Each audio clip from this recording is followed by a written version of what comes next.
আমি ডাক্তার শাহিন আর আনোয়ারি, বাংলাদেশ মেডিকেল বিশ্ববিদ্যালয়ের গাইনি বিভাগের একজন সিনিয়র কনসালটেন্ট।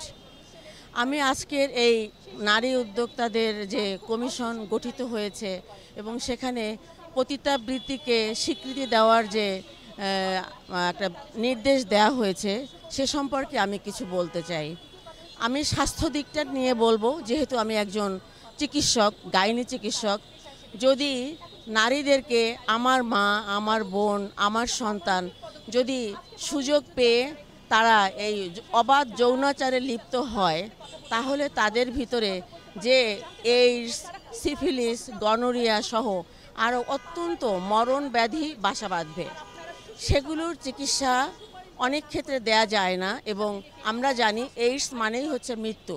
তখন সামাজিক ব্যাধি হিসেবে, মহামারী হিসেবে আমাদের সমাজে এইডস ছড়িয়ে পড়বে। সেটাকে আমরা কিভাবে সামাল দিব? আপনারা কি একবারও সেটা চিন্তা করেছেন? একবারও আপনারা চিন্তা করেননি যে এইডস যদি আমাদের সমাজে ছড়িয়ে পড়ে তাহলে সেই সমাজে সামাল দেওয়া অত্যন্ত ভয়াবহ। যেখানে উন্নয়নশীল দেশগুলো হিমশিম খাচ্ছে এইডসকে সামাল দেওয়ার জন্য, সেখানে আমরা নিজেদের ধ্বংস নিজেরাই ডেকে আনছি। কাজেই আমি জোরালোভাবে প্রতিবাদ করছি, স্বাস্থ্য ঝুঁকি থেকে আমাদের দেশ, আমাদের নারী, আমাদের মা বোন, সন্তান, আমাদের ভাই সবাইকে বাঁচান এবং কোনোভাবেই এই পতিতাবৃত্তিকে সরকারি স্বীকৃতি দেয়া যায় না।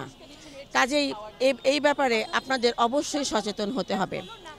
এরপরে আমি যেটা বলবো, যেটা হচ্ছে সারা পৃথিবীতে সংবিধান হিসেবে আল্লাহ আমাদেরকে আল কুরআন দিয়েছেন। আমি যারা এই সংস্কার কমিশনে কাজ করেছেন তাদেরকে বলবো, আপনারা দয়া করে আল কুরআন পড়ুন, দেখুন আপনাদের জন্য কি সম্পদ সেখানে লুকিয়ে রয়েছে। আল্লাহ রাব্বুল আলামিন আপনাদের সম্পদ সংরক্ষণ করেছেন, আপনাদেরকে অত্যন্ত সম্মানিত, মর্যাদাবান করেছেন। আপনাদেরকে কেন রাস্তায় বের হতে হবে?